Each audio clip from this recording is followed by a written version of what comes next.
గురుగారు అమ్మ అడగండి. అది మన దుర్గాష్టమి రోజున హోమం చేద్దాం అనుకున్నామండి. నవరాత్రుల్లో దుర్గాష్టమి హోమం చేయడానికి కుదరలేదు స్వామీజీ. అది మొన్న కార్తీక శుద్ధ ఏకాదశి రోజున ఆదివారం నాడు చేశానండి. బిల్వవృక్షం కింద ఆదివారం నాడు హోమం పెట్టుకున్నాను ఏకాదశి రోజున. అలా చేయవచ్చునా చేయకూడదా? ఒక రోజు అనుకొని ఇంకొక రోజు పెట్టుకుంటే అలా చేయవచ్చునా చేయకూడదా? ఏమైనా దోషం వస్తుందా? బిల్వవృక్షం కింద చేశామండి, మంచిదేనా కాదా? ఏమైనా దోషం ఉందా? ఒక రోజు అనుకుని ఒక రోజు చేసాము, నవరాత్రులు అనుకొని కార్తీక శుద్ధ ఏకాదశి రోజున చేసాము, ఏమైనా దోషం వస్తుందా? బిల్వవృక్షం కింద చేయవచ్చునా అన్న సందేహం అండి. చాలా మంచి ప్రశ్న అమ్మా. చాలా మందికి ఉండేటటువంటి అనుమానమే ఇది.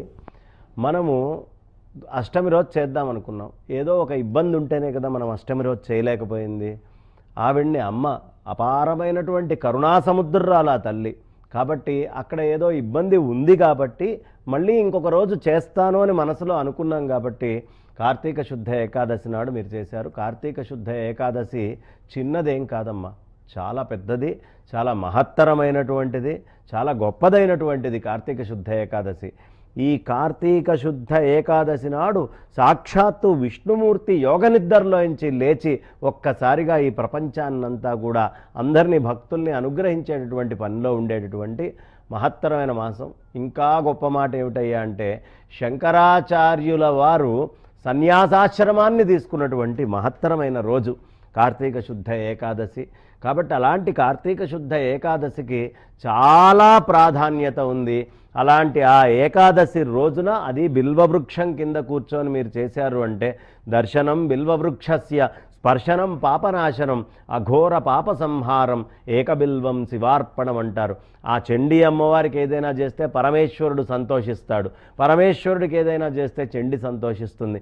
కాబట్టి అలాంటి బిల్వవృక్షం కింద చెయ్యాలి అనేది ఏం లేదు. మీరు ఎవరో ఒక బ్రాహ్మణ్ణి పిలిస్తేనే అతను వచ్చి చేస్తుంటాడు కాబట్టి వాళ్ళు తెలియకుండా ఏమీ ఎలా పడితే అలా చెయ్యరు. కాబట్టి కార్తీక శుద్ధ ఏకాదశి నాడు చేసినటువంటి ఫలం మీకు పరిపూర్ణంగా లభిస్తుంది, దీంట్లో ఏ అనుమానం లేదు. మీకు అంత మనసులో ఏదైనా ఇంకా బెంగ ఉంటే ఇప్పుడు చేసినటువంటి ఫలం ఇదే, మళ్ళీ వచ్చేటటువంటి అష్టమికి మళ్ళీ చేసుకోవచ్చు. శక్తి ఉండి ఓపిక ఉండి అన్నీ ఉంటే, లేకపోతే అమ్మవారి గుడి దగ్గరికి వెళ్ళి సర్వస్తరతు దుర్గాణి సర్వే భద్రాణి పశ్యతు సర్వ సద్బుద్ధిమాప్నోతు సర్వత్ర నందతు సర్వే సంతు సుఖినః సర్వే సంతు నిరామయ సర్వే భద్రాణి పశ్యంతు మాకశ్చి దుఃఖమాప్నుయాత్ అని ఒక్క దండం గనక ఆ తల్లికి పెట్టుకుంటే మీరు ఆ అష్టమి రోజు ఆ యజ్ఞం చేసినటువంటి ఫలం మీకు వస్తుంది. దీంట్లో ఏ విధమైన బెంగపడాల్సినటువంటి పని లేదు. మీరు చేసింది ఉత్తమమైన పని, అమ్మవారు పరిపూర్ణంగా అనుగ్రహించేటటువంటి పనే. తీరనప్పుడు ఎవరైనా మొక్కుని మార్చుకోవచ్చు. మొక్కు అంటే భీష్మించుకొని అలాగే ఉండాలని ఏం లేదు. అనారోగ్య పరిస్థితులు కానీ, లేదు అడ్డంకులు కానీ, మైలాదులు కానీ, లేదు ఇంట్లో ఆడవాళ్ళకు వచ్చే అడ్డాలు కానీ, ఇలాంటివి ఏవైనా వచ్చినప్పుడు దాన్ని మార్చుకొని చేయడం శాస్త్రంలో ఉంది, ఏం నష్టం లేదమ్మా.